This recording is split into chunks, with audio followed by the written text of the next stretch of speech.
Whispers in the dark, the night held secrets Fiona Montgomery preferred to keep.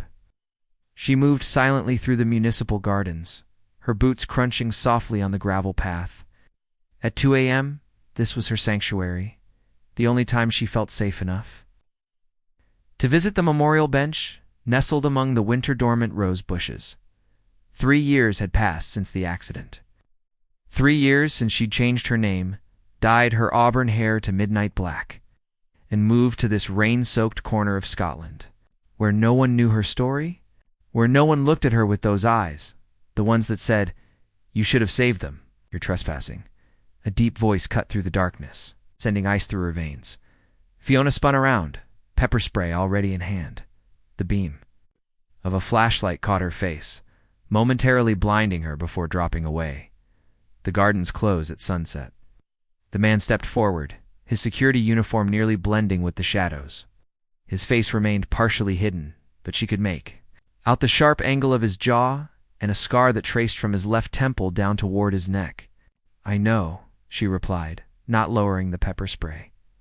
"I just needed a moment. I'll leave." Something in his posture shifted. "You're the flower shop owner, corner of Blackwell and Pine." It wasn't a question. Fiona felt her throat tighten. "Do you know that? I notice things. It's my job." He gestured toward the exit. 10 minutes. Then I need to lock the east gate." Without waiting for her response, he turned and disappeared into the darkness between the hedgerows. Fiona exhaled. Realizing she'd been holding her breath, she sat on the cold bench, placed her small bundle of white lilies, and whispered the words she came to say every month. The ritual complete, she stood to leave, unsettled by the encounter. The security guard was waiting by the gate, his face, now visible beneath the single lamp. He was younger than she'd expected, perhaps early 30s, with eyes so dark they seemed to absorb light rather than reflect it. What had once been a handsome face was marred by that scar, a jagged line.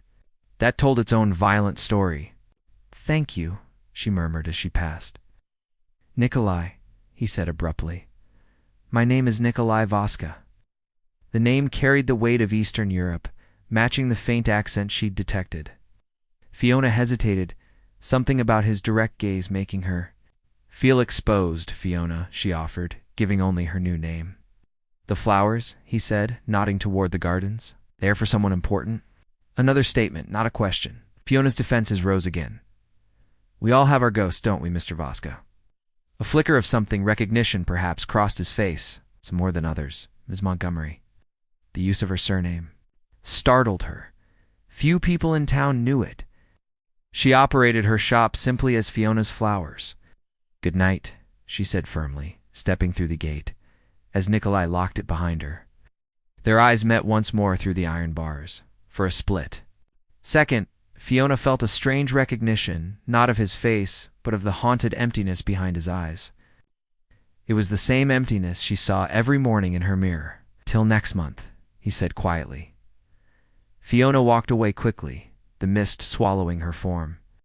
In her small apartment above the flower shop, she couldn't sleep.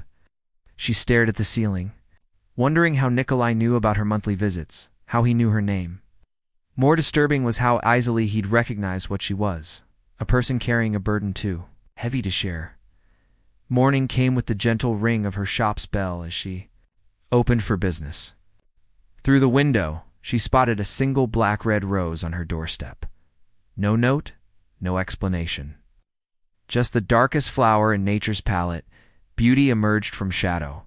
Fiona placed it in a slender vase by the register, unable to explain, even to herself, why she didn't throw it away.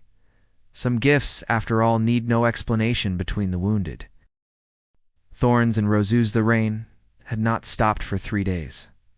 Fiona watched droplets race down the shop window, merging and splitting like tiny lives intersecting before disappearing. Business was slow in this weather, giving her too much time to think about the black-red rose that had wilted in its vase, placed each morning by a fresh one. She hadn't returned to the garden since their encounter 2 weeks ago. Yet somehow, Nikolai found her, or at least, his flowers did. The bell above the door chimed, bringing with it a gust of damp air and a customer shaking water from an umbrella. Fiona straightened, professional smile in place. until she recognized him. Mr. Vasca, she said, her voice carefully neutral. I don't recall seeing you during daylight hours before. Nikolai closed his umbrella, the security uniform replaced by worn jeans and a charcoal sweater that emphasized the breadth of his shoulders. The scar looked harsher under the shop's bright lights. I work nights, he said simply. Sleep during the day. He glanced around the small shop, taking in the orderly arrangements and the subtle scent of freesia and earth. The roses, Fiona said, nodding toward the black-red specimen by the register.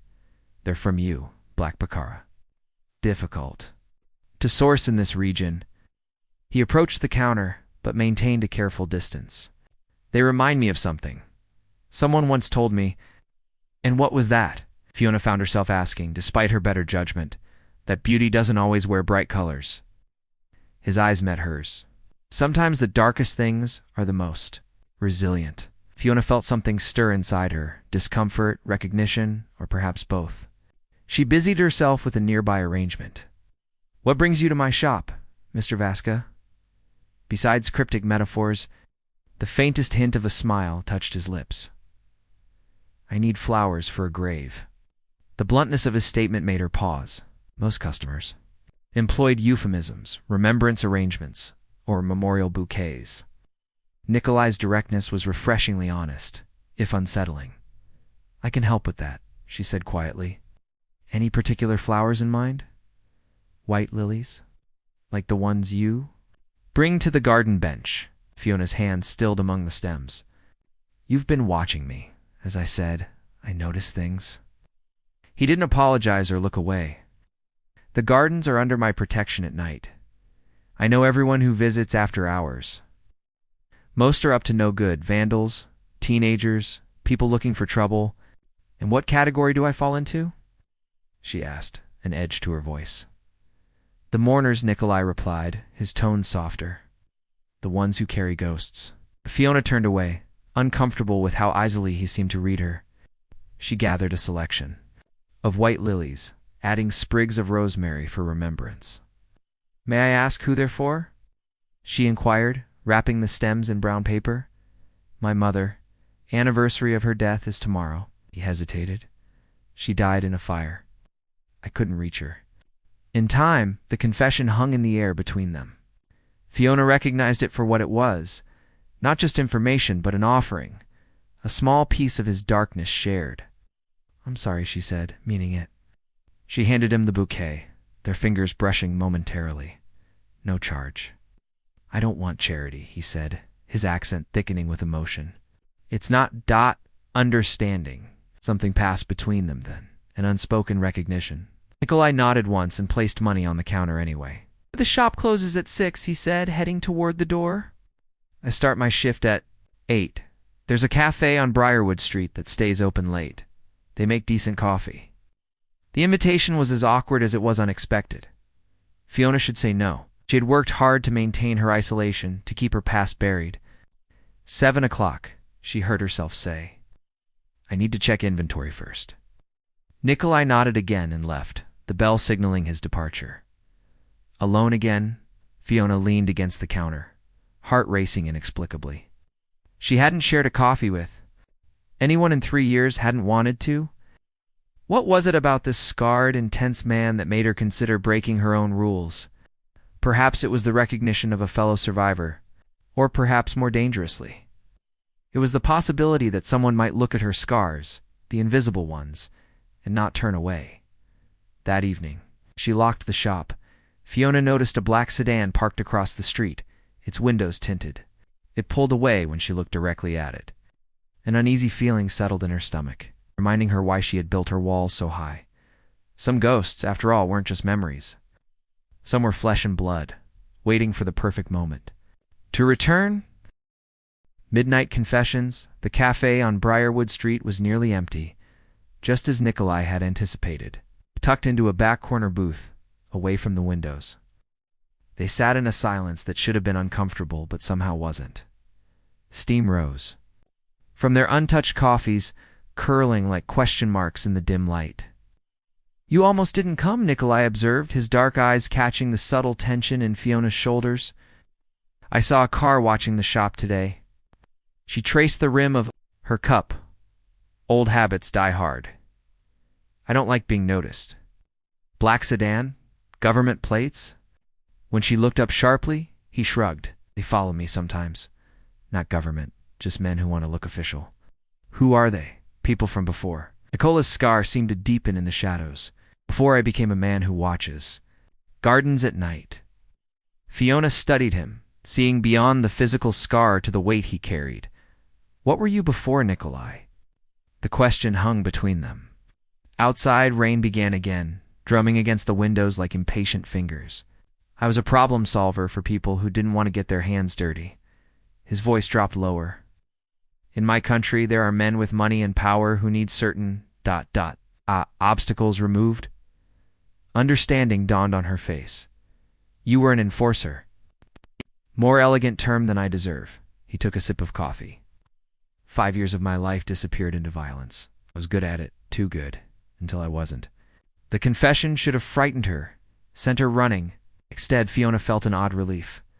Here was someone whose darkness matched her own, perhaps even exceeded it. The scar, she said softly.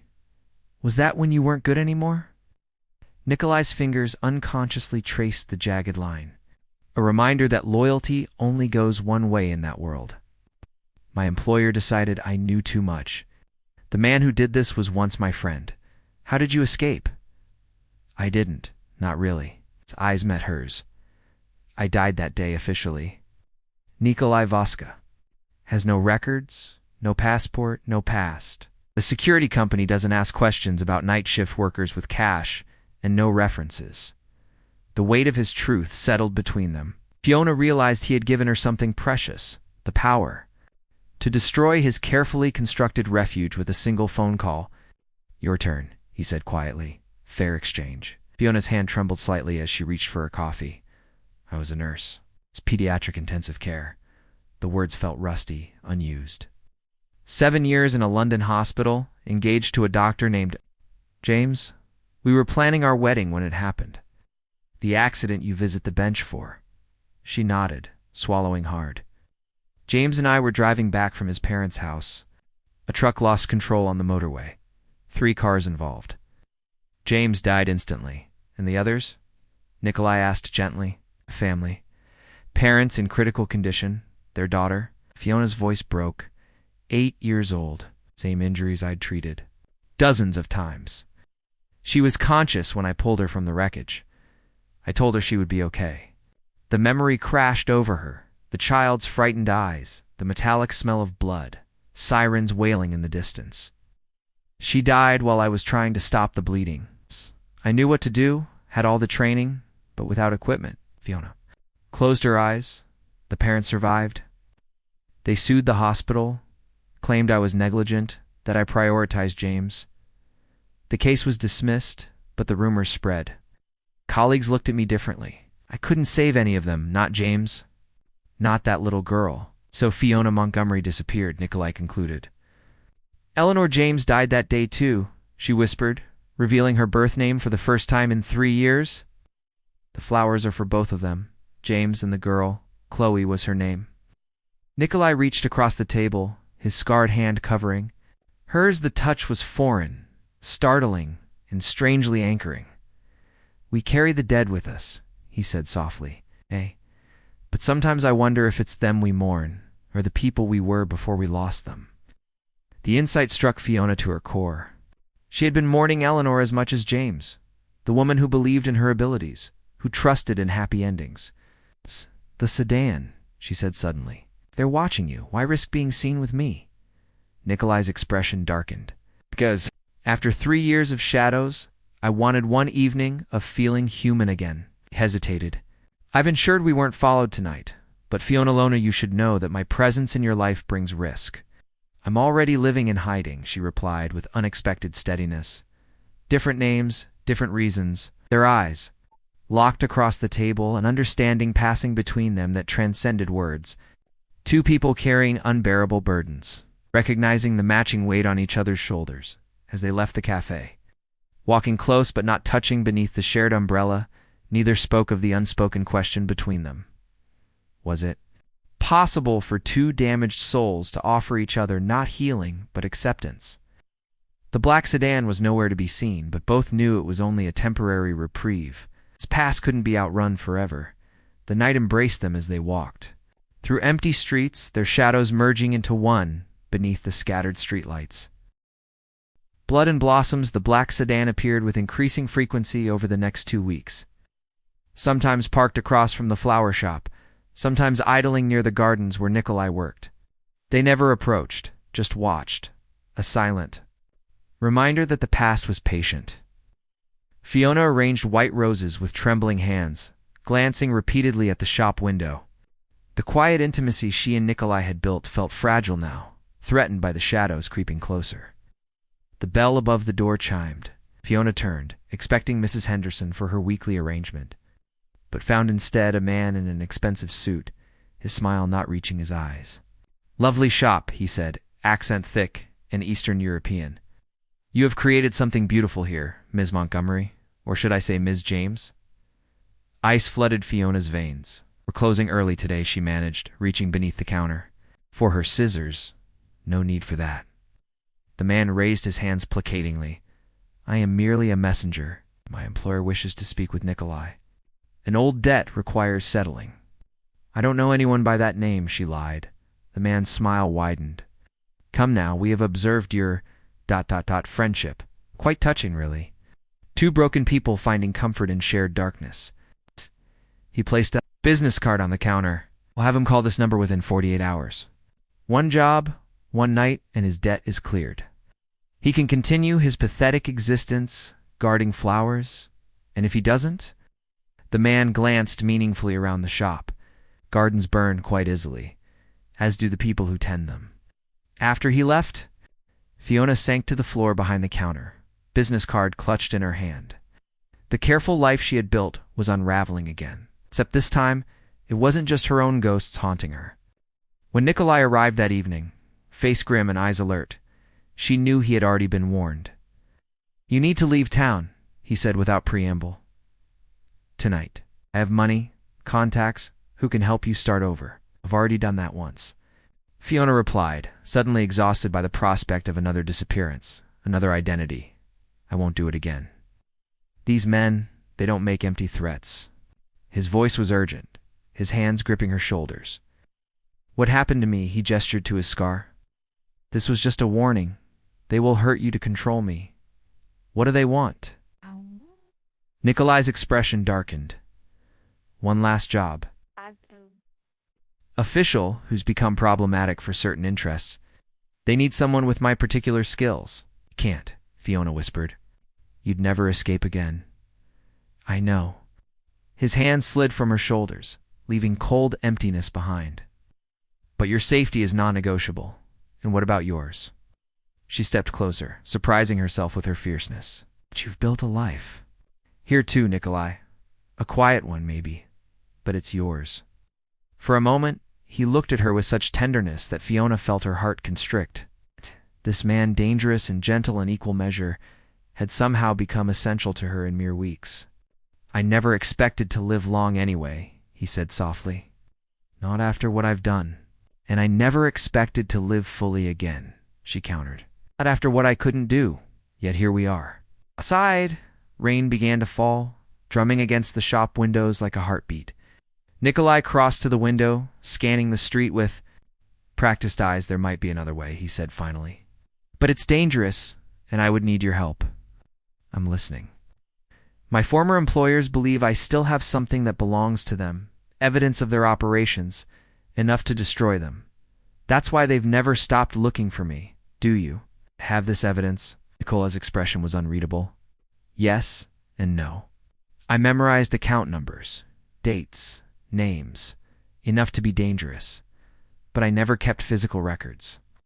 "Then what's your plan? To give them what they want, or what they think they want?" His eyes gleamed with dangerous intelligence. "We create the evidence they believe exists, plant it somewhere secure, and offer a trade, the information for our freedom." Fiona considered this. "They'll never honor such an agreement." "Oh," he agreed. "They'll try to eliminate both of us. Once they have what they want, which is why we set a trap instead." As the night deepened, they huddled over her small kitchen table. Nikolai's security expertise and Fiona's meticulous attention to detail forming a dangerous plan.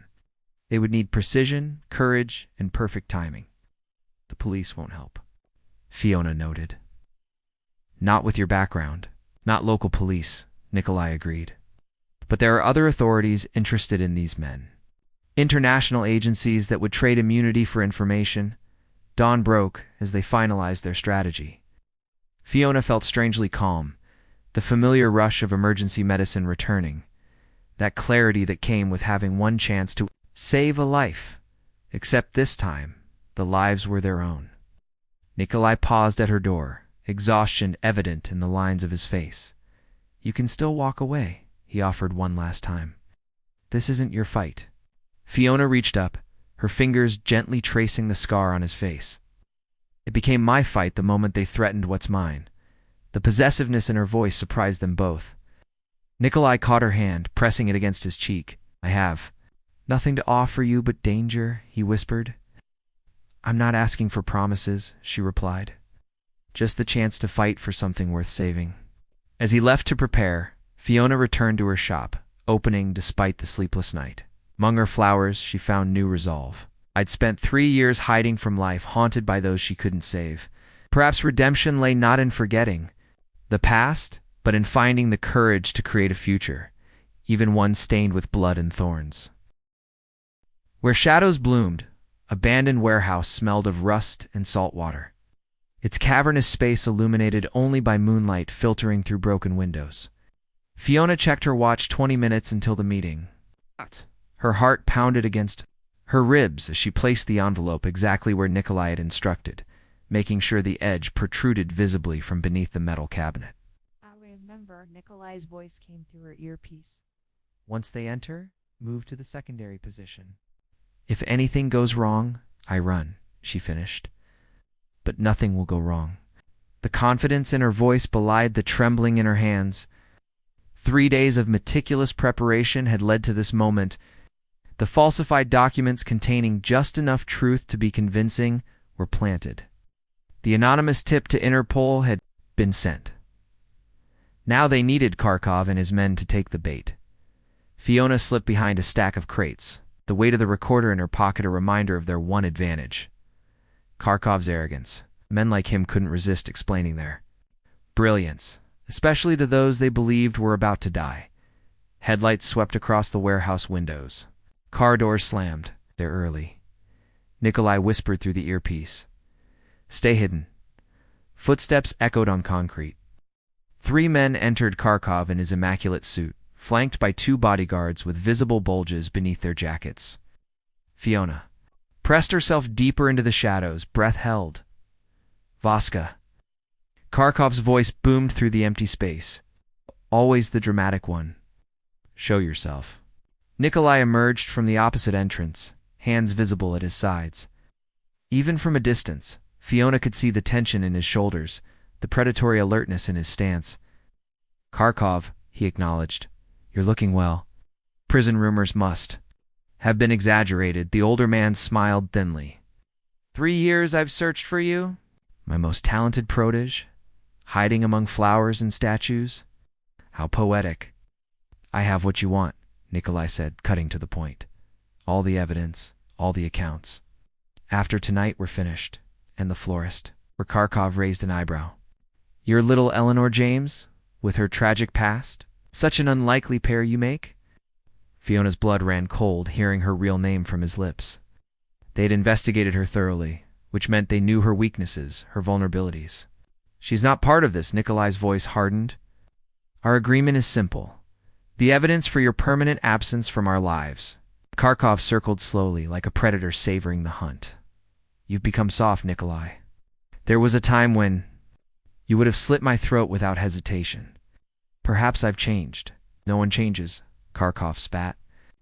We merely become more of what we always were, gestured impatiently. The evidence now. Nikolai pointed toward the cabinet. Everything you need to worry about is there. One of the bodyguards moved to retrieve the envelope. As he bent down, Fiona activated the recorder in her pocket. You disappoint me, Kharkov said, thumbing through the documents. I taught you better than to keep paper trails. You taught me many things, Nikolai replied, his voice steady, including how loyalty is rewarded in your organization. Kharkov laughed. Ah, still bitter about that little scar. Consider it a graduation. Present. The final lesson. Trust no one. He handed the papers to his guard. Comprehensive work. The Belgrade operation, the political assassinations, the laundered funds. You always were thorough. Each confession recorded clearly, just as they'd hoped. Fiona allowed herself a breath of relief until the warehouse door behind her creaked. A fourth man entered, gun already drawn. Sir, we have company outside. Government vehicles. Arkov's eyes narrowed, darting between the new arrival and Nikolai. Understanding dawned on his face. You always played the long game better than I did, he said quietly. But you've made one critical error. He nodded to the guard who had been searching the area, the man now standing directly behind Fiona's hiding place. We found your little flower before you arrived. The guard yanked Fiona from her hiding spot, pressing a gun to her temple. Terror froze her blood as she was dragged into the light. Nikolai's face remained impassive, but Fiona saw the flash of fear in his eyes. Let her go, Kharkov. Your quarrel is with me. On the contrary, Kharkov approached Fiona, brushing a strand of hair from her face with chilling gentleness. This woman has made you vulnerable. Another final lesson. Sentiment is a luxury men like us cannot afford.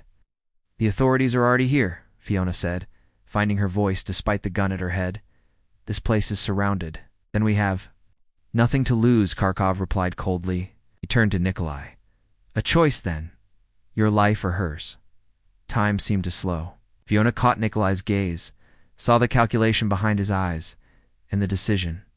She gave an imperceptible nod in one fluid motion. Nikolai dropped to the ground as Fiona drove her elbow into her captor's stomach, ducking as shots rang out.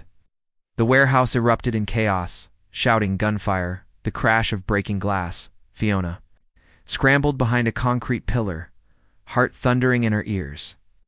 Through smoke and shadow, she glimpsed Nikolai locked in combat with Kharkov. Their struggle, primal and vicious. The warehouse doors burst open. Interpol, weapons down, flashlights, and laser sights cut through the darkness. Fiona pressed herself against the floor as more shots were fired. When she dared to look again, Kharkov's bodyguards were down, and agents in tactical gear were sweeping the area. Nikolai, she called, desperate. Nikolai. She found him slumped against the wall, blood darkening his shirt. Kharkov lay motionless. Nearby, his eyes forever fixed in surprise. You're hurt, she whispered, pressing her hands against the wound in Nikolai's side. Worth it, he managed. His breathing labored. The recording. Fiona pulled the device from her pocket, pressing it into the hand of the approaching Interpol agent. Everything you need is here. Names, operations, confessions. Medical team now. The agent shouted, kneeling beside them. They'll both need to come in for questioning, but ... Double quotes. He glanced at the recorder. Ice. We've been building this case for years. As paramedics rushed in, Nikolai clutched Fiona's hand. I never thought I deserved a second chance, he whispered. Neither did I, she replied, tears streaming down her face. Maybe that's why we found each other. 6 months later, the small cottage on the Irish coast stood bathed in rare sunshine. The garden, once neglected, now burst with life, black baccara roses intertwined with white lilies in a striking contrast. Fiona stepped onto the porch, 2 cups of tea in hand. The witness protection program had given them new identities. A new beginning, far from Scotland. Nikolai looked up from the book in his lap. The scar on his face softened somewhat by time and peace. The bullet wound had healed, though he still moved carefully on damp days. The nightmares? She asked, settling beside him. Less frequent, he admitted. Yours, the same. She set down her tea, taking his hand in hers. Da. I visited the memorial garden in London yesterday. Left flowers for James and Chloe. Nikolai squeezed her hand, and I said goodbye, Fiona replied softly. No, not to their memory, but to the guilt. They wouldn't want me to keep punishing myself. Eleanor James is finally finding peace, he observed, as is Nikolai Vaska. She smiled slightly, though I'm getting used to our new names. The sea breeze carried the scent of their garden, life emerging from carefully tended soil. They had chosen to plant both light and darkness. Understanding that each had its place, its purpose, they weren't healed. Perhaps they never would be completely.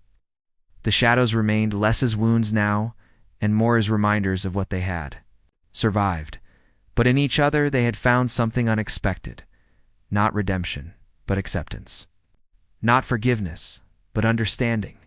As the sun began to set, casting long shadows across their garden, Nikolai pulled Fiona closer. "We are still broken," he murmured against her hair. "Yes," she agreed, watching how the light transformed their garden into something magical as it faded. "But sometimes broken things, when pieced together, create something stronger than before." In the gathering dusk, their shadows merged into one, two damaged souls finding.